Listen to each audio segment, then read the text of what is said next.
Bismillahir Rahmanir Rahim. Alhamdulillahi Rabbil Alameen. Salatu wassalamu ala Sayyidina Muhammad wa ala alihi wa ashabihi ajma'in. Assalamu alaikum. This series has been brought to you by Faith Inspire called Spiritual Solitude. It is designed to help us to reflect, to think, and inshallah together we can find ways to enhance our spiritual development and something that will then affect our well-being. Now, why this series right now? Because of one, the time demands it. There's been a lot in the social media, especially where people are feeling a sense of anxiety, people are feeling stressed, and people are feeling hopeless. And I wanted to really delve into especially my own spiritual tradition and to see what I can learn from this. And this brings to my second point, which is that I need this right now. And I feel that this is something that I could learn together with all of you and to share some insights, especially from a very special book called In the Early Hours by Ustadh Khurrad Murad, edited by Dr. Riza Muhammad.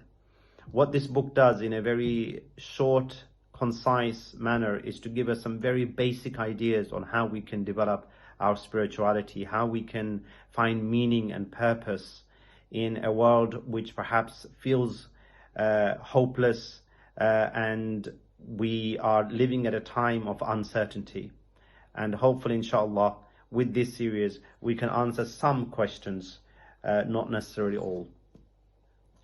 The first thing to keep in mind is that this enforced self-isolation that many of us might be in, or some of us might be voluntarily doing i'tikaf in the month of Ramadan, or at any other time where we're taking time out to think for ourselves, whatever circumstances might be. One thing to keep in mind is that when you do go into a self-isolation, when you do go into a situation where you are by yourself, when you are disconnected to those around, or maybe you're just in the house and not necessarily connected to the surroundings as much as you normally are, that this is a moment that can bring a lot of spiritual insights.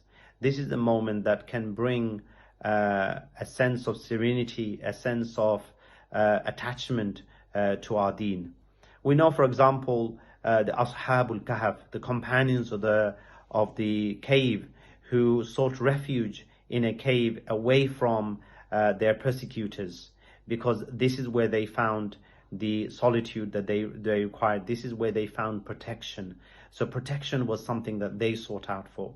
Again, we find the same theme in the seerah of the Prophet ﷺ, especially when the Prophet Muhammad ﷺ and Abu Bakr radiallahu anhu, his very closest companion, when they took refuge in the cave, Jabal Athur, where they were running from the Quraysh. And again, they took refuge there and they were able to find protection. Another example comes to mind is Maryam alayhi salam, the mother of Jesus, who was given the good news of the birth of Isa alayhi salam, the birth of Jesus, and she was given provisions from Jannah in this time of solitude. So, inshallah, it's really important that we live with hope and try to get the best out of this time as much as possible. So, why is this subject so important?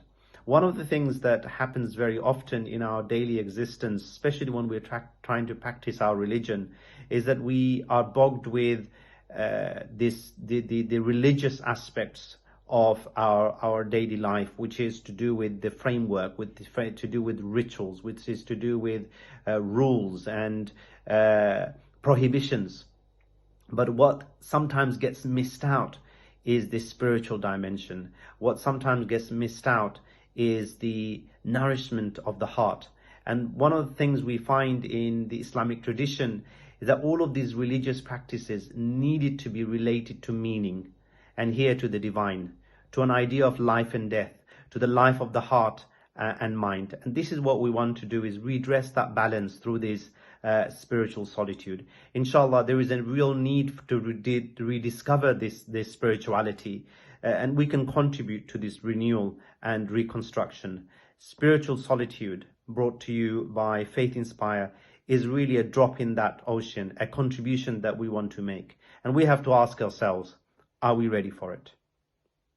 Now, the first thing to keep in mind when we're looking at spirituality, especially in Islam, is that spirituality is about the purification of the heart.